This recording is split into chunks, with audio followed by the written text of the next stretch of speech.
વાપીમાં મહિલાની હત્યાનો ભેદ ઉકેલાયો છે। 25 વર્ષથી ફરાર હત્યારા પતિ યોગેશ શુક્લાની ધરપકડ થઈ છે। હત્યા કરીને ઉત્તર પ્રદેશ ફરાર થયો હતો આરોપી આ યોગેશ છેલ્લા ઘણા વર્ષોથી આરોપી પત્રકાર તરીકે કામ કરતો હતો કે જ્યાં હવે પોતાની યુટ્યુબ ચેનલ શરૂ કરી પોલીસ સાથે મિત્રતા પણ કેળવી લીધી હતી। આરોપી યોગેશ શુક્લાએ નવું નામ આનંદ શુક્લા ધારણ કર્યું હતું।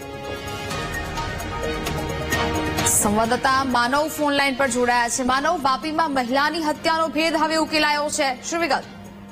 આપણે જણાવવાનું કે વલસાડ જિલ્લાના વાપીમાં પ્રેમિલા શુક્લા નામની જે પરિણીતા છે તેની હત્યા થઈ હતી અને તેની હત્યા તેના જે પતિ યોગેશ શુક્લા દ્વારા કરવામાં આવી હતી। યોગેશ શુક્લા મૂળ ઉત્તર પ્રદેશનો હતો અને ત્યાં તે ફરાર થઈ ગયો હતો। જે તે સમયે વાપી પોલીસના ધામા ઉત્તર પ્રદેશમાં હતા, પરંતુ ત્યાં ફરાર હતો અને આરોપી પકડાયો નહોતો। પરંતુ હવે જે રીતના ચોંકાવનારા જે સમાચાર મળી રહ્યા છે કે જે આજે યોગેશ શુક્લા છે તે વલસાડમાંથી ઝડપાયો છે અને મુખ્ય વાત એ છે કે આ વલસાડમાં જે ઝડપાયો છે તેનું નામ આનંદ શુક્લા હોવાનું બહાર આવ્યું છે। આનંદ શુક્લાનું આધાર કાર્ડ અને એ અહીંયા લોકલ છાપામાં કામ કરતો હતો અને પોતાની યુટ્યુબ ચેનલ પર ધરાવતો હતો। એટલે છેલ્લા ઘણા વર્ષોથી પોલીસ સ્ટેશનમાં આવરો જાવરો હતો અને પોલીસ સાથે તેની મિત્રતા પણ હતી।